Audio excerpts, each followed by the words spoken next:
¿Cómo que no te están recibiendo la denuncia de secuestro? No les están recibiendo la denuncia de secuestro. O sea, vas al Ministerio Público y dices, me secuestraron a mi mamá, o me secuestraron, me dices, se dedica a uberear, a choferear, ¿no? A chofer, ¿no? Secuestraron a mi esposo que hace Uber. A mi hijo. A mi hijo que está en el Uber, lo secuestraron y que el Ministerio Público, ¿qué hace? El Ministerio Público lo regresó a su casa y les dijo, es un autosecuestro. Sobre ninguna base.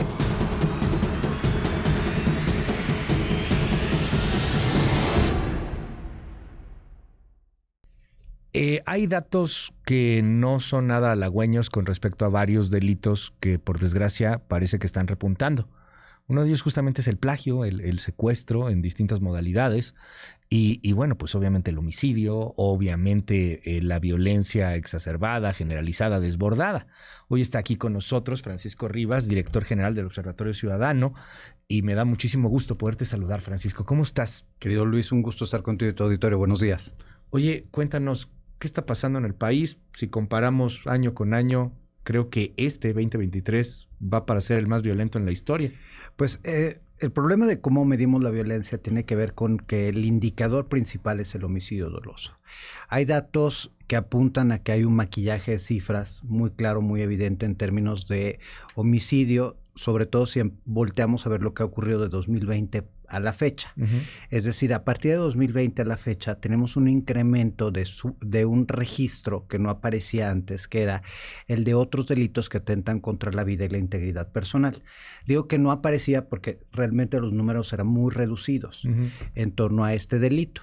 ¿A qué se refiere este delito? Lo que son el poner en peligro a una persona o el incitar al suicidio. Extrañamente, a partir de 2020, cuando empieza el descenso de los homicidios a nivel nacional, se dispara esta categoría, crecimientos de por encima año con año del 20-30%, y eso pues no hace mucho sentido. Paralelamente, hemos visto una reducción del homicidio doloso que se ha sostenido año con año, y ahí de nuevo pues hay una cosa muy extraña. Por ejemplo, tú sabes que en términos de homicidio la Secretaría de Seguridad y Protección Ciudadana todos los días presenta datos. Si tú comparas los datos que presenta la Secretaría con los datos del secretariado, ya no pegan. En uno la Secretaría nos dice que el homicidio ha crecido un 3% este año, el secretariado nos dice que ha disminuido un 3% este año. Entonces ahí hay cosas raras que estamos notando en términos de movimiento. Pero ¿el secretariado no es lo mismo dependiente de la Secretaría? Es parte de la Secretaría. Se construye con dos datos diferentes. Uno son los datos preliminares que dan las fiscalías día con día al Gabinete de Seguridad, y la otra se construye con base en las carpetas de investigación que se inician en las fiscalías del país. Todo tiene que ser con carpetas. No hay fuentes abiertas, por ejemplo. No hay fuentes abiertas. Esto que acabamos de contar, 7 muertos en una balacera ayer en Guerrero, pues ahí puede ser que lo cuenten, puede ser que no, puede ser que cuenten 2 en vez de 7. De hecho, nosotros estamos dando algunos seguimientos, y una de las cosas que nos llamó la atención tiene que ver particularmente con el hallazgo de fosas clandestinas. Cuando volteamos a ver el número de personas que han sido encontradas este año según fuentes abiertas, pues no pega con el número de personas que han sido reportadas por las fiscalías como halladas en fosas clandestinas. Y eso lo hicimos a través de solicitudes de transparencia a las 32 fiscalías. La fiscalía te da menos números. La fiscalía te da números mínimos. Mínimos. Ya hallaste 10 cuerpos, nomás fueron 2. Exactamente. Y en torno al secuestro, tú ahorita lo decías, está pasando pues una cosa todavía más grave. Tú recordarás, ahí se puede dar un seguimiento muy puntual porque en realidad pues los secuestros todavía son un número acotado de delitos respecto a todos los demás. Hace mucho tiempo, perdón que te interrumpa aquí, Paco, tuvimos una crisis de secuestros, ¿no? Secuestro express, etcétera, que se daba particularmente aquí en la Ciudad de México. Exactamente. La Ciudad de México en ese sentido ha tenido un cambio. Lamentablemente no el país, y sí ha habido un cambio también en el comportamiento del secuestro. Es decir, el secuestro express era ese de te llevan, tienen que durar menos de 24 horas y te pueden llevar a un cajero o podían ya pedir un rescate, pero tienen que ser menores a las 24 horas. El secuestro extorsivo es donde te privan ilegalmente de la libertad, se pide un rescate y puede durar de 24 horas en adelante. Hasta meses hemos tenido los casos. En el caso específico de lo que está ocurriendo este año, vemos un incremento del secuestro, sobre todo a los migrantes o a personas de muy escasos recursos. Secuestros que van desde los 20,000 hasta los 3,000 pesos. O sea, prácticamente estamos hablando de cantidades sumamente acotadas, pero en donde privan de la libertad a números muy importantes. De personas. El caso, efectivamente, el caso es muy claro con San Luis Potosí. Tú recordarás en abril Claro. están estos 23 personas que buscan porque desaparecieron en las carreteras de San Luis Potosí, se pide rescate, se paga el rescate. Que iban de Guanajuato, si no me equivoco. De Guanajuato a Coahuila. ¿no? A Coahuila. Y en San Luis los desaparecen. Exactamente. Los encuentran. Matan al chofer, ¿no? A uno de los choferes, eran 2 choferes, matan a uno.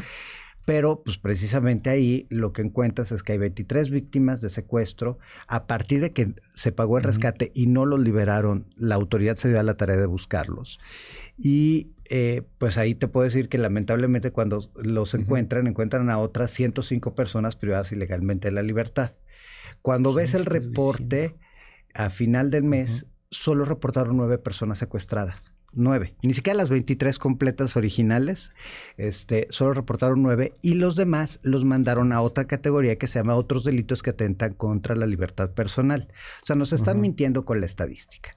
Pero al hacer la solicitud de transparencia para entender por qué los mandaron ahí, resulta que no son ni los 23 ni los 200, sino son 307 los que ese mes fueron secuestrados en San Luis Potosí. Solo que como no saben contar y como les hicimos preguntas separadas, nos contestaron cosas diferentes. Lo mismo sucede en el mes de mayo. 58 personas también migrantes las privan ilegalmente de la libertad, la rescatan y eso es muy positivo, pero reportan en 0 la estadística del mes.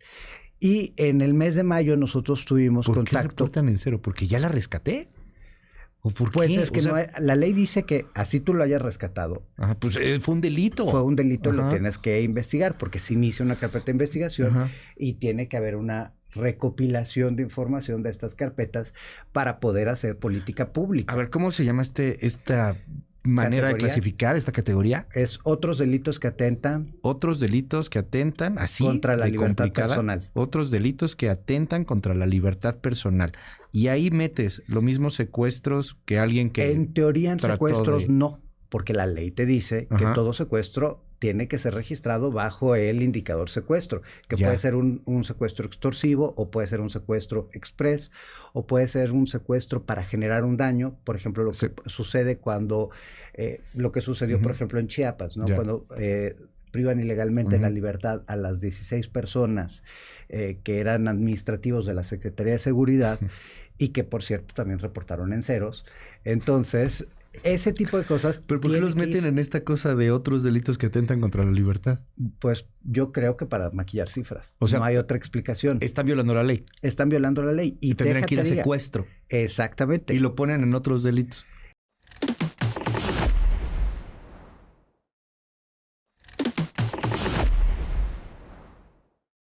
En nuestra área de atención a víctimas ha crecido la solicitud de apoyo de personas a las cuales no les están recibiendo las denuncias de secuestro. Estamos hablando de gente que se dedica a uberear, estamos hablando de gente que se dedica a vender en la calle, o sea, no estamos hablando de personas ¿Cómo que no te están recibiendo la denuncia de secuestro? No les están recibiendo la denuncia de secuestro. O sea, vas al Ministerio Público y dices, me secuestraron a mi mamá o me secuestraron, me dices, se dedica a uberear, a choferear, ¿no? A chofer, ¿no? Secuestraron a mi esposo que hace Uber. A mi hijo. A mi hijo que está en el Uber, lo secuestraron. ¿Y qué el Ministerio Público qué hace? El Ministerio Público lo regresó a su casa y les dijo, es un autosecuestro. Sobre ninguna base, en algunos casos, en otros les dieron un acta circunstanciada. O sea, les dan un documento que no es la carpeta de investigación. Para que no entre en estadística. Para que no entre en estadística. Pero lo peor del caso es que tú revisas las diligencias y no se hizo ninguna diligencia. O sea, llegan los papás de nuevo y tienen que ellos estar insistiendo. Pero te puedo decir que estos casos tenemos ya 8 casos registrados en San Luis Potosí en donde no les recibieron las denuncias, en Veracruz y en Baja California. O sea, víctimas de secuestro a los cuales les hablaron, le dijeron tenemos a tu hijo privado de la libertad y que lamentablemente después de unos días ya no les volvieron a hablar, porque para una persona que tiene de escasos recursos, pues tratar de juntar 20,000 pesos a veces no es sencillo. Perdóname, es que eso no tiene madre. Lo siento, es que me impacta cómo están ahora haciendo secuestro a destajo. Porque si me secuestro a a 3 de 100,000 pesos cada uno, pues saco 300,000 pesos. Mejor secuestro a 300 y les cobro 3,000 pesos cada uno. Exactamente. Y tienes mucho menos riesgo. 300. Tú me dijiste de San Luis, son 300 los que liberaron. Son 300 en el mes de abril nada más. Sí, o sea, ni siquiera en todo el año. Cobrando a 3,000 pesos el rescate que una persona de escasos recursos lo puede sacar, todo el mundo lo puede más o menos, vas, vendes lo que sea, 3,000 pesos por el rescate, pues tienes 300,000 pesos y obviamente es mucho más, estoy poniendo un ejemplo, ¿no? No, pero y lo peor del caso es que son víctimas que no son atendidas por el Estado, son víctimas que rara vez van a denunciar, en donde el riesgo es mínimo. O sea, realmente las personas que se dedican a este negocio criminal, pues han encontrado una brecha muy importante, porque si tú o yo o una persona que tiene un mínimo de contactos acude a la autoridad, sí la van a atender, y entonces evidentemente eso le hace el riesgo mucho más grande para los delincuentes. Entonces lo que están apostando es a precisamente perderse la impunidad. Para contestar la pregunta con la que empezamos, ¿cómo está el país? Si comparamos este año con el pasado, lo encontramos en condiciones mucho más críticas, y a mí esto que estabas ahorita, esta nota que estabas dando, me parece la clave. El problema no es que tengamos venta de drogas, secuestro, extorsión. El problema es que tenemos a la delincuencia organizada sentada con la clase política y tomando decisiones a la par. Las elecciones 2021 y 2022 fueron elecciones en donde fue evidentísimo la participación de la delincuencia organizada, y donde Morena no se hubiera podido llevar todo el corredor del Pacífico si no hubiera sido gracias a la delincuencia organizada. Entonces, pues es muy grave, porque obviamente una vez que llegan, toman decisiones en conjunto. Oye, ¿dónde están los focos rojos en torno al país? No es lo mismo. Yo sé que todo está descompuesto y que en todos lados hay algún lugar en donde se está cojeando, pero no es lo mismo estar, no sé, pienso en Aguascalientes o pienso en Aguascalientes que en Guanajuato, para no irnos a temas partidistas, ¿no? O sea, a lo mejor en Aguascalientes hay cosas más seguras, Guanajuato, pues estamos viendo lo que está pasando. ¿Dónde están los focos rojos, los estados con mayor violencia, con más preocupación, Francisco? A ver, yo creo que tenemos diferentes ejercicios y problemas. Si volteamos a ver el tema de delitos patrimoniales, lo más grave lo tenemos en el área metropolitana de la Ciudad de México. Eso es constante. Y es el delito que más afecta a los ciudadanos, particularmente el robo en transporte público, que puede llegar a ser muy violento. Que ahí pasa algo muy interesante, ¿no? Porque es de Ciudad de México, pero a muchos del Estado de México. Exactamente. Que los roban en el trayecto de allá para acá, de aquí para allá. En esa frontera en donde se pierde la comunicación entre autoridades, y donde hay complicidad de las personas que se dedican al transporte.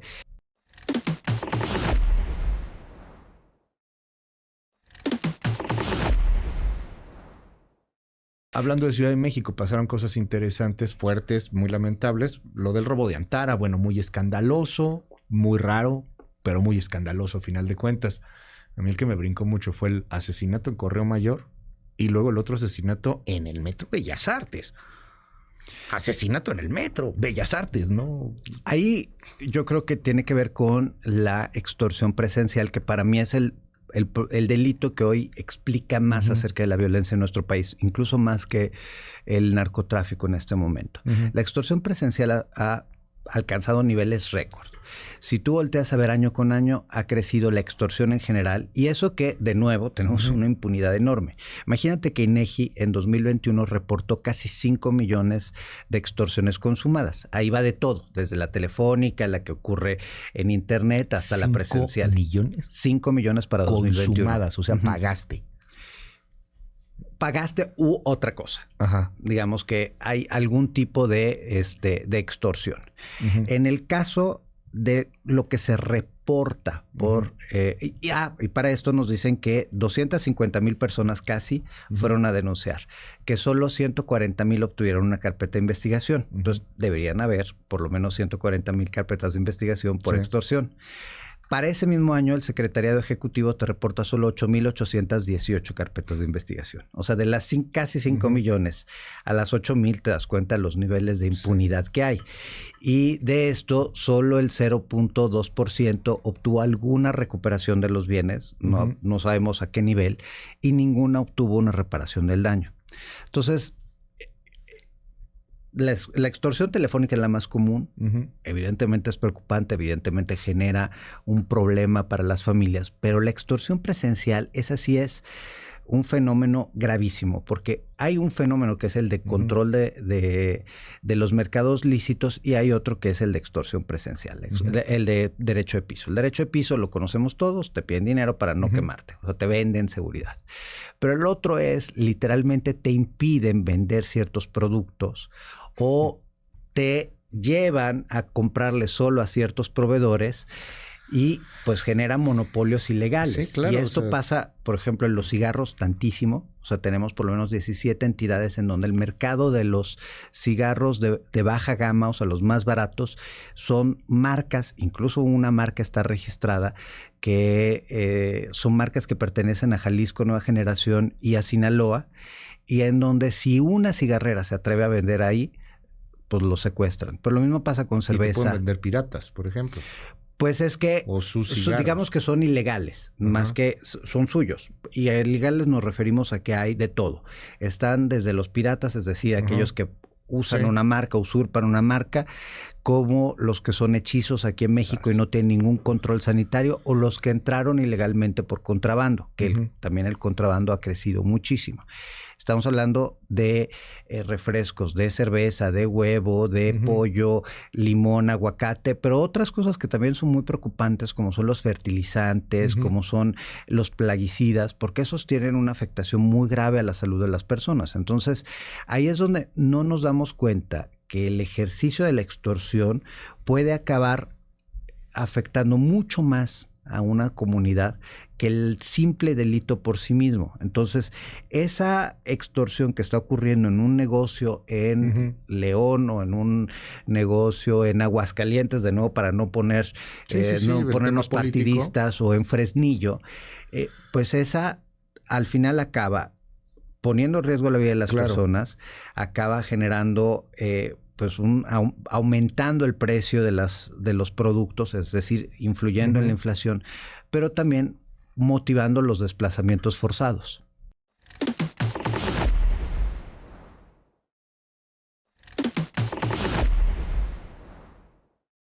¿Cuál es el ranking de los delitos más preocupantes? Yo pondría en primer lugar la extorsión, porque, insisto, es uno de esos disparadores de violencia, porque el homicidio es un delito subsecuente a. O sea, el homicidio ocurre como una forma de control social. Te mato porque no pagaste el derecho de piso. Te pago porque no matas el derecho. Te mato porque no me pagaste el secuestro. Te mato por algo. O te mato porque estás intentando entrar a mi zona que yo controlo. Sí, claro. Te mato porque estás vendiendo un producto que no es el producto que yo te estoy exigiendo que vendas. Porque vendes a mi competencia. Y de nuevo en San Luis Potosí, por ejemplo, tenemos varios casos de esta naturaleza, en donde a las personas, pues lamentablemente, las levantaron y no volvieron a aparecer. Sí. A ver, extorsión en primer lugar. Luego, yo pondría en primer lugar la extorsión, luego indudablemente el secuestro, que está en este momento específicamente ligado al tráfico de personas. Por estos migrantes que son sumamente vulnerables. Pondría la trata de personas inmediatamente, o sea, entonces en términos junto con el tráfico, luego pondría la trata, y evidentemente el narcomenudeo y el narcotráfico, en donde la crisis del fentanilo pues es fundamental. ¿Y los 4 estados más rojos, más fuertes? Colima sigue siendo la entidad con la situación más desastrosa.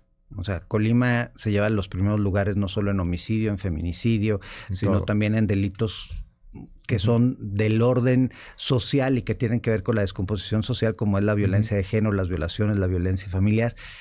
Y es impresionante, ¿no? Y sobre todo para quienes recordamos que Colima era una de esas entidades que te olvidabas que existía porque era tan pacífica, tranquila y pequeña. No, pues Manzanillo, qué bonito. Ajá. Y Pedro hoy Páramo escribiendo ahí sobre... o sea, digo, Comala, ¿no? Pues que ya sé que es de Jalisco, no empecemos. Pero era totalmente pacífico. Luego, pues tienes el caso de Zacatecas, una entidad con una situación muy crítica. Ok. De hecho, Colima, cuando Zacatecas. volteas a ver las encuestas de percepción de seguridad, los lugares más inseguros del país son Fresnillo y Zacatecas. Luego tenemos el caso, desde mi punto de vista, de Baja California, que Ok. no solo está en los primeros lugares siempre en homicidio doloso, sino también está en estos temas de extorsión y secuestro muy graves. Yo pondría el caso de Sonora, que es una entidad que se ha descompuesto de manera muy sustancial. Y de nuevo, si volteamos a ver las estadísticas, pues ahí están peleando la Michoacán y Chihuahua. Ok. En términos de problemas de homicidio, de extorsión, de secuestro, de tráfico de personas. ¿Qué tiene que pasar para cerrar, Francisco? Platicamos con Francisco Rivas, director general del Observatorio Nacional Ciudadano. ¿Qué tiene que pasar, Francisco, para que un día tú y yo vengamos aquí y platiquemos de algo distinto? Tengamos más buenas que malas. Ya sé que tenemos que decir las malas. O sea, si no nos damos cuenta de la bronca, no se puede cambiar. Pero llevamos casi 2 décadas hablando de malas.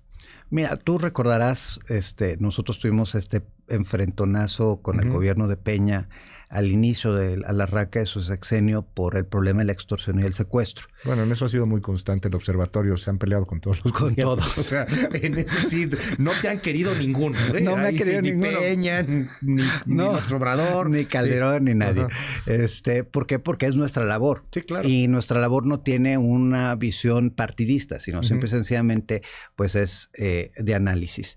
Pero en ese momento sí habían otros delitos que estaban bajando. Entonces sí hay una alternativa. Y la alternativa tiene que ver con recursos, tiene que ver con estrategia y tiene que ver con sacar a la politiquería de las decisiones de política pública. Hoy tenemos pues una ausencia de una estrategia, por más que nos digan que hay una estrategia de seguridad, no la hay. O sea, no hay objetivos, no hay indicadores, no hay mecanismos de evaluación. No tenemos los recursos suficientes para atender el problema de seguridad. Hoy estamos gastando lo que se gastaba en la época de Fox para la seguridad. Es decir, México siempre ha gastado poco y mal. En el mejor momento llegamos al 1.2% del Producto Interno Bruto para todo lo que tiene que ver con las aportaciones federales a la seguridad. Y eso es nulo comparado con el promedio del 3% de la OCDE. Ahí uno de los aspectos es que a partir del sexenio de Calderón, todos los años hemos venido gastando menos. O sea, en el sexenio de Peña se gastó un poquito menos cada año. Arrancamos con el 0.89 del Producto Interno Bruto. Crecimos de nuevo al 1, pero la verdad es que, donde se ha estabilizado, pero la verdad es que más de la mitad de ese dinero se va a las obras insignia del presidente. O sea, se ha ido a los aeropuertos, ahorita al de Tulum, en su momento Santa Lucía, al Tren Maya, Dos Bocas, o sea, no a cosas que tienen que ver con la seguridad. De hecho, las fiscalías y policías estatales han perdido un 40% de sus recursos y las policías municipales por tercer año consecutivo tienen 0 pesos de aportación federal. Entonces, tienes menos Estado, no tienes estrategia y luego sancionas a los estados que son de otro color político. Francisco Rivas, gracias por estar con nosotros. Y más información, los datos, me impresiona que lo traes tú en la cabeza. Sí, es que luego sí traías documentos y todo, ¿no? Me traes de memoria varios datos, me impactó. No me acuerdo dónde dejo el teléfono, pero sí me acuerdo de los números. No, bueno, hay memoria selectiva, por supuesto. Te seguimos en tus redes y cómo podemos @frarribas, COL, @opsnal ciudadano y en nuestra página www.onc.org.mx, o sea, las siglas de Observatorio Nacional Ciudadano. Muchas gracias, Luis. No, hombre, gracias a ti.